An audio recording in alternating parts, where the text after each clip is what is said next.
Kiana's POV. I want you to file a divorce. Muntikan na akong mabulunan sa iniinom kong kape nang bigla na lamang sinabi yun ng mommy ni Noah. Nagtataka akong tumingin sa kanya. Po? Do you love him? Bigla niyang tanong. Napalunok ako saka nag-iwas ng tingin sa kanya. Asawa ko siya, kaya naman. You don't. You are probably not in love with that jerk. Bakit gusto niyo po ako mag-file ng divorce? Tanong ko. Gusto kong ma-realize ni Noah na walang magmamahal sa kanya. Ano? Tumayo siya. Walang magmamahal sa kanya dahil isa siyang demonyo at walang utang na loob. Gusto ko siyang mamuhay ng miserable. Gusto kong ma-realize niya kung gaano niya kami kailangan sa buhay niya. Gusto kong pagsisihan niya ang pag-iwan niya sa amin. Pasensya na po pero hindi ko kayo maintindihan. Mas pinili niya magtayo ng sarili niyang kumpanya kaysa tulungan palaguin ang kumpanya ng daddy niya. What an ungrateful son he is, right? Huminto siya sa pag-aaral at lumayas nang hindi man lang iniisip kung gaano kami naghirap sa pagpapalaki sa kanya. Tumingin sa akin. Kaya ngayon, gusto ko makipag-divorce ka sa kanya para mag-isa na lamang siyang muli. Naririnig niyo po ba yung mga pinagsasabi niyo sa sarili niyong anak? Alam ko pong wala akong karapatan na pagsabihan kayo tungkol sa pagpapatakbo niyo sa pamilya niyo. Pero anak niyo pa rin naman po si Noah, hindi ba? Hindi niyo man lang siya gustong makitang masaya? Masaya? Hindi deserve na lalaki yun na maging masaya, Kiana. Teka nga, mahal mo ba talagang anak ko? Bakit ganito inaakto mo ngayon? Why are you defending him? Dahil asawa niya po ako. Hindi na mahalaga kung mahal ko siya o hindi. Ma'am, pasensya na po pero tingin ko ay hindi ko magagawang gusto niyo. Ang divorce ay hindi isang bagay na pwede niyong gawin dahil lang gusto niyo. Seryosong usapin po yun. Tumayo ako, hawak ang bag ko.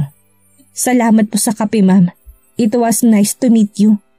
Narinig ko pa siyang tinawag ako pero nagpatuloy lamang ako sa paglalakad. Isang butler ang nagbukas ng pinto para sa akin. Ano bang klaseng nanay siya? May pakialaman lang ba siya kay Noah? Tingin ko hindi nga niya gustong maging successful ang sarili niyang anak. Tara na, Vexon. Opo, Miss Kiana. Hindi ko alam pero parang bigla na lamang akong nainis matapos kong makipag-usap sa kanya. Never pa ako nakakita ng nani na kasing lupit niya.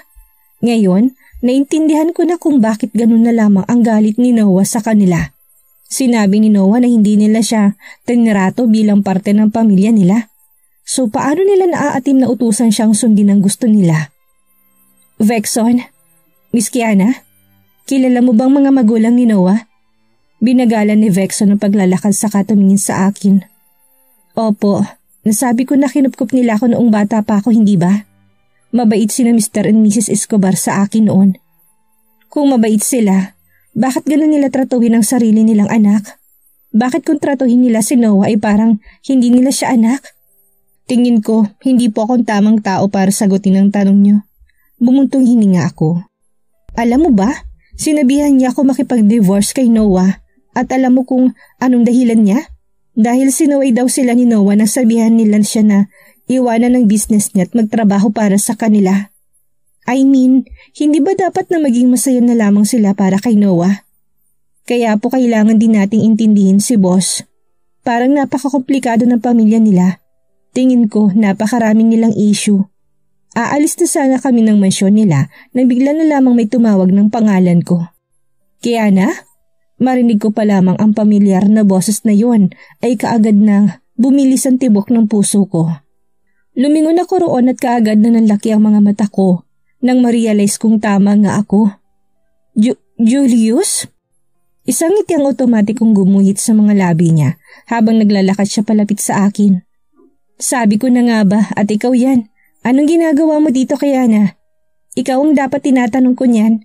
Anong ginagawa mo dito? Bahay to ng mga magulang ko. Para bang panandali ang huminto ang oras dahil sa sinabi niya. Tumitig ako sa kanya. Ano? This is my parents' house. I came here to visit them today. Sabi niyang hindi nawawala ang ngiti sa mga labi. Bahay ng mga magulang niya? Ibig sabihin, si Julius ang kuya ni Noah? This is my parents' house. I came here to visit them today. Pagpapaliwanag sa akin ni Julius nang may napakalaking ngiti sa mga labi. Napanganga ako. Bahay ng mga magulang mo? Iibig sabihin, si Mrs. Escobar ang mama mo?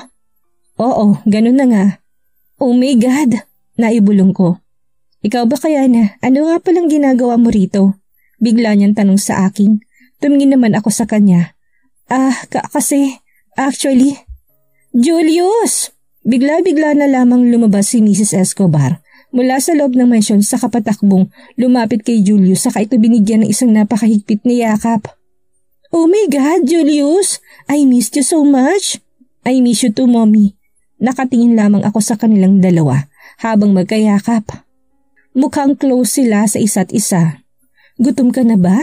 Sinabihan ko ng chef na ilutong mga paborito mong pagkain. Dagdag pa ni Mrs. Escobar. Really? Sure, namiss ko rin talagang kumain dito. Nagulat ako nang bigla na lamang lumingon sa akin si Julius. Estudyante siya sa pinagtatrabahuhan kong university. Oh, I see. Yes, you can invite her over too. Ha? Hindi. Ayos lang yan, Kiana. Don't worry. Ihahatid kita pa uwi pagkatapos nating kumain. Sabi pa ni Julius sa kahinawakan ng kamay ko. Nakatingin lamang ako sa kamay niya nakahawak sa kamay ko. Pero sobrang lakas na kagad ng tibok ng puso ko. Hindi na ako nagsalita hanggang sa makarating kami sa dining room nila. Humila ng upuan si Julius para maupo ako sa tabi niya. Dito ako kadalasan nagpupunta during weekends or class vacations. Hindi ko alam yun. Naninirahan ako mag-isa kaya naman madalas ko rin silang mamiss. Nagpupunta ako dito sa tuwing mamiss kong beef steak na gawa ni Mami. Ngumiti naman ako saka kami nagpatuloy sa pagkain. Pansin kong panay suliyap sa akin ni Mrs. Escobar sa tuwing nakikipag-usap ako kay Julius. Hindi ko alam kung anong iniisip niya pero bigla na lamang akong kinabahan. Julius, lumingon sa akin si Julius habang nagdadrive. Nagpumilit siyang ihatid ako pa uwi. Kaya naman wala rin akong ibang nagawa kundi ang hayaan. Tungkol sa nakababata mong kapatid na kinuwento mo sa akin nun, pwede ko bang malaman ang pangalan niya? Ang kapatid ko?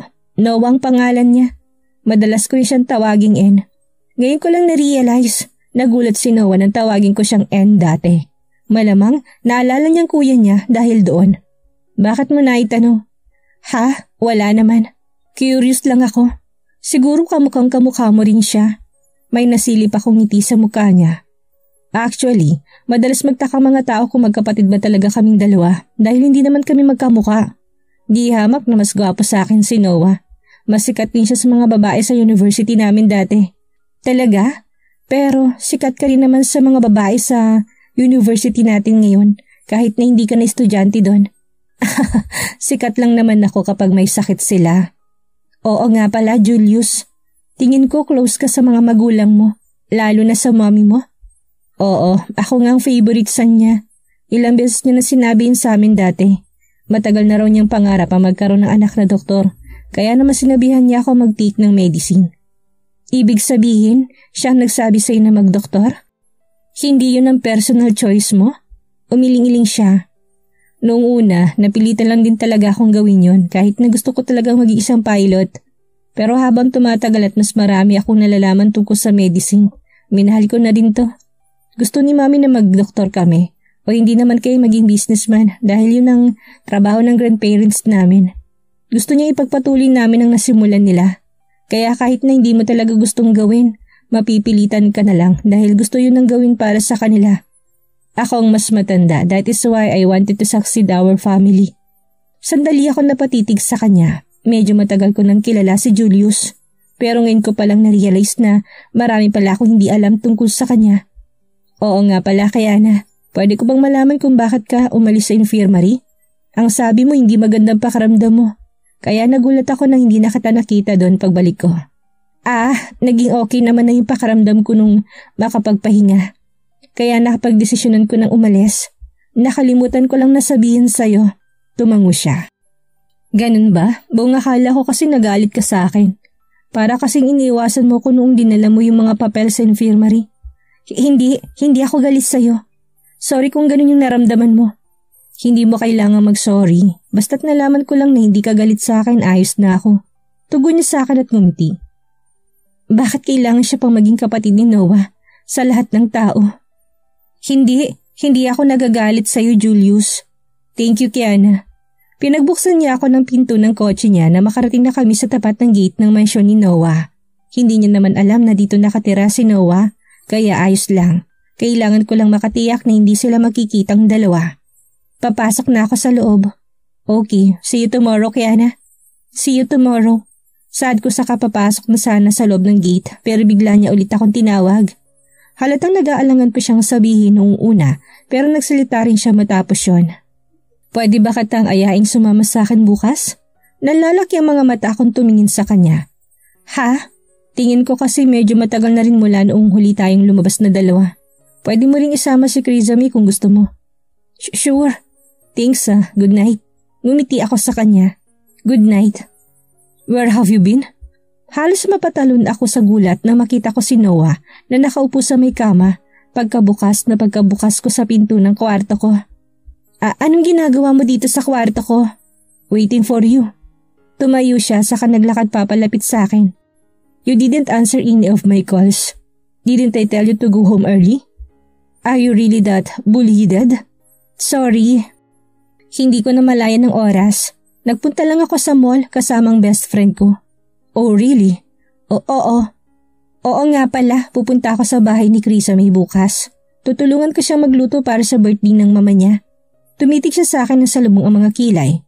Sa tingin mo ba maniniwala ako sa'yo? May kinikita ka bang ibang lalaki? May boyfriend ka siguro? Ha? Wala akong boyfriend. Nagsasabi ako ng totoo. Kung totoo yun, mabuti para sa'yo. Pero kung may boyfriend ka, siguraduhin mong hindi ko siya makakita. Hindi ako mahilig magbahagi ng kung anong akin, sabi pa niya saka hinawi ang mga hibla ng buhok na tumatakip sa mukha ko. You should always remember that I already conquered some parts of your party. Bigla-bigla na lamang niyang nilapit ang mukha niya sa laig ko saka sinimulang halikan ito. Noah, sinubukan ko siyang itulak palayo pero naisara niya yung pinto sa likuran ko saka ako sinandal doon. It's time for another game. Pero bago yon, gusto ko matikman lahat ng parte mong nasakop ko na. Bulong niya saka mahinang kinagat ang tenga ko na siya namang naging dahilan upang manginig ang buong katawan ko. Pinulupot niyang mga braso niya sa bewang ko saka ako hinila, papalapit sa kanya nang hindi iniiwan ng mga labi niyang laeg ko. Gustong gusto ko siyang itulak pero tila ba ayaw makinig sa akin ng sarili kong katawan. Habol hininga ako nang humiwalay na siya sa akin. Nilapit niya ang mukha niya sa akin. Halos dumampi na mga labi niya sa mga labi ko. Do you want me to kiss you? Napalunok ako habang nakatitig sa mga labi niya. Ha? Why are you holding back so much? Bulong niya. Doon ko lamang na-realize na inaasar niya lamang ako. Kaagad ko siyang tinulak palayo sa akin. Ano bang pinagsasabi mo? Akala ko ba maglalaro tayo ng chess? Bilisan mo na, gusto ko na matulog. Fine, if that's what you want. Let's go to my room. Magpapalit lang ako ng damit tapos susunod ako doon. Ngumisi pa siya sa akin bago lumabas ng kwarto ko. Bumuntong hininga ako saka naupo sa kama. Bakit ba parang hindi ako makagalaw sa tuwing ginagawa niya ang mga yun sa akin? Muntik niya na akong halikan. Feeling ko lips ko na pipiliin niya mamaya. Kung ako sa'yo, kukuha ako ng mas mahusay na coach kaysa sa meron ka ngayon. Hindi ka nanalo laban sa akin. Mahilig ka ba talaga sa paglalaro ng chess? Or you're doing it on purpose? Sabi sa akin ni Noah nang manalo na naman siya sa laro namin. Masama akong tumingin sa kanya. Nababaliw ka na ba? Bakit ko naman sasadyaing magpatalo sa'yo? Because you're excited about what I'm going to get next? Nababaliw ka na nga. Matatalo rin kita sa mga susunod na laro, Noah. Hintayin mo lang ang araw na yun. Pagbabanta ko sa kanya. Pero ngumiti lang siya sa akin. Then do it. Tugon niya. But before that, let me conquer another part of you first. Kagad na lumakas ang tibok ng puso ko nang sabihin niya yon. Dahan-dahan siyang lumapit sa akin habang pinapasadahan ng tingin ng buong katawan ko. How about this one? Anong? Your right leg is mine now. Bulong niya sa katinasang kanang pa ako sa may couch.